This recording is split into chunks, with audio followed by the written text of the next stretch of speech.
Apreciados convocantes, apreciada concurrencia, cómo me gustaría que estuvieran aquí la multitud de niñas y niños que han dado vida y sentido a Melech Shohobal. Cuánto disfrutaría mirar las sonrisas primeras que surgieron en los encuentros iniciales del pequeño grupo con el que iniciamos esta aventura.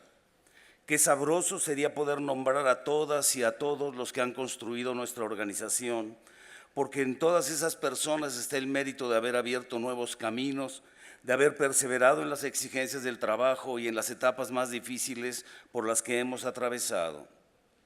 Ha sido apasionante y retador el respaldar a un equipo interdisciplinar e intercultural que ha hecho diferencia para la vida de muchas personas, que ha aportado a otras instancias, que ha visibilizado lo que muchos quisieran mantener oculto, que han generado conocimiento nuevo y metodologías creativas que enriquecen los esfuerzos en otros espacios.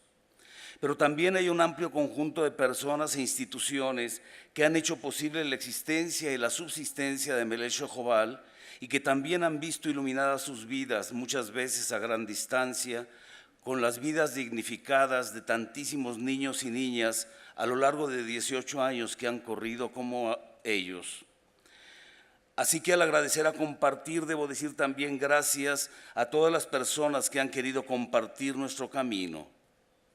Me resulta interesante que el conjunto de iniciativas premiadas por la Fundación Compartir implica valorar la atenta mirada a la realidad que las inspira. Fue una mirada atenta a una nueva realidad la que dio origen a Melech Shohobal.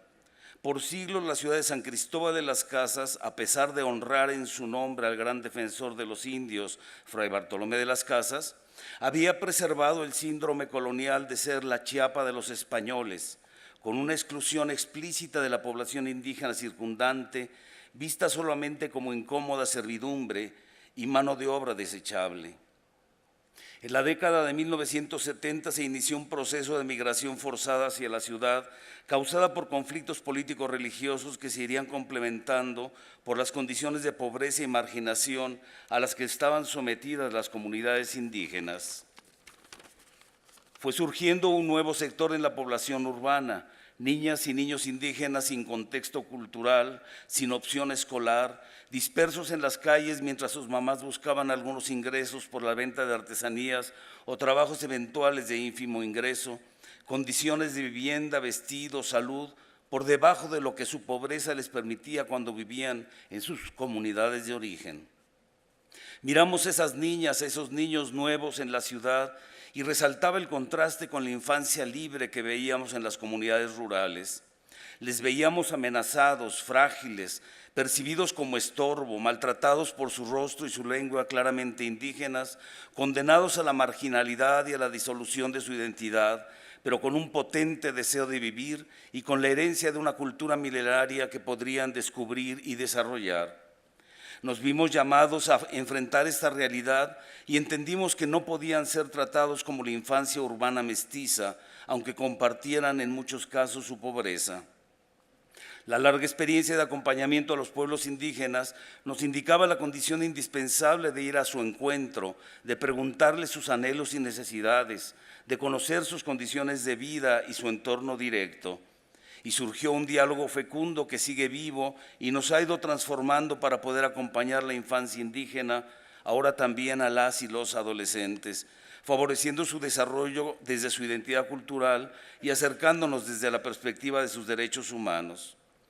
Pero la acción a favor de la infancia indígena en la ciudad de San Cristóbal nos ha llevado a ampliar continuamente nuestros horizontes, a asociarnos con otros organismos que comparten objetivos, a poner la mirada en otros espacios, a profundizar la investigación para entender mejor la compleja dinámica de transformación cultural de la población indígena y en general de la infancia en el contexto urbano, a visibilizar la existencia y el potencial de este sector de la población en la ciudad, a dialogar con las autoridades y a demandarles las medidas y la legislación necesarias para favorecer el ejercicio de los derechos de las niñas y los niños, para enfrentar hoy las causas que mantienen en fragilidad y vulnerabilidad a esas nuevas generaciones que tienen derecho a un mejor presente para que tengan futuro.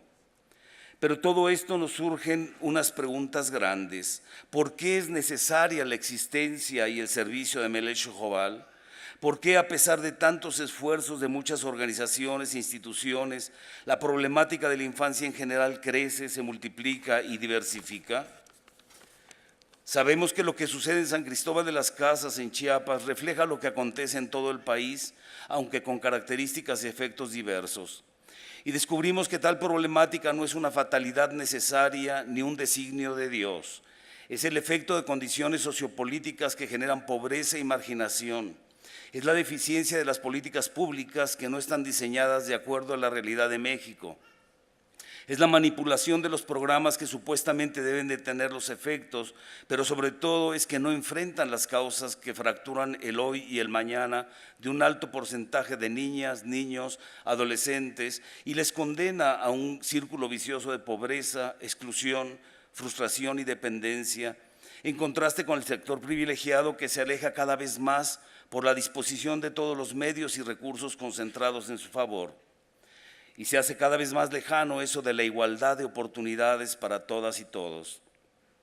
Apunto solamente algunos de los aspectos que nos preocupan en Melesio Joval y seguramente a ustedes también, que como sociedad civil sí están atentos a la realidad nacional.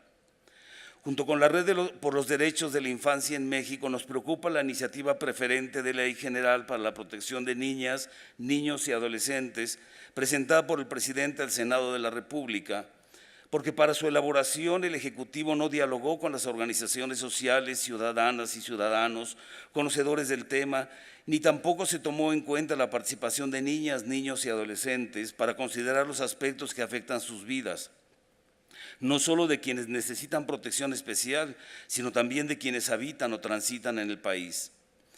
Esta iniciativa de ley tiene una calificación de 3 sobre 10 puntos de acuerdo al índice de medición de calidad de leyes de infancia. De aprobarse así, representaría un grave retroceso y profundizará la visión asistencialista que tanto daño ha ocasionado, alejando a niñas y niños del reconocimiento de sus derechos humanos. Debo confesar aquí que esto lo escribí hace unos días, pero seguramente Wikileaks filtró el texto al Senado y empezaron a hacerle muchos cambios.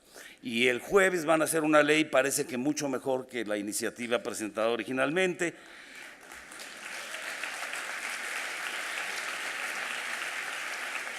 A diferencia de las otras iniciativas a las que no les metieron la mano que debían.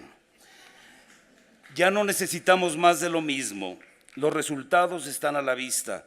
Es necesario cambiar el paradigma y reconocer a niñas y niños como personas de pleno derecho, y a los legisladores no les haría mal revisar los compromisos adquiridos a nivel internacional. Parece que lo están haciendo.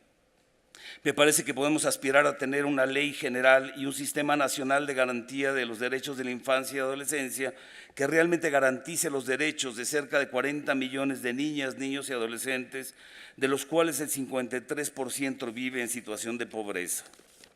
Nos preocupan también las políticas de erradicación del trabajo infantil en todo el país, sin considerar las condiciones estructurales que obligan a familias enteras a sobrevivir con ingresos miserables y que ello también obliga a niñas y niños a trabajar y sumarse a la lucha de sus familias.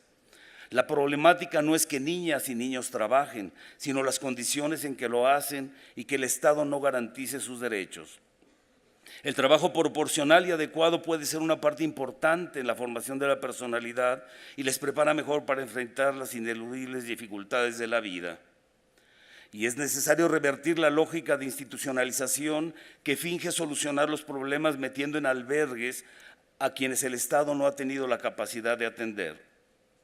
Pero no se trata de agotar el tema y la materia, pero sí de reconocer que en la convergencia de personas e instituciones con sentido de responsabilidad y solidaridad, como la que se evidencia hoy aquí, está la fuente de la confianza en que seremos capaces de impulsar las transformaciones necesarias para que en México podamos decir que hemos aprendido a compartir. Y nuevamente, gracias a la Fundación Compartir.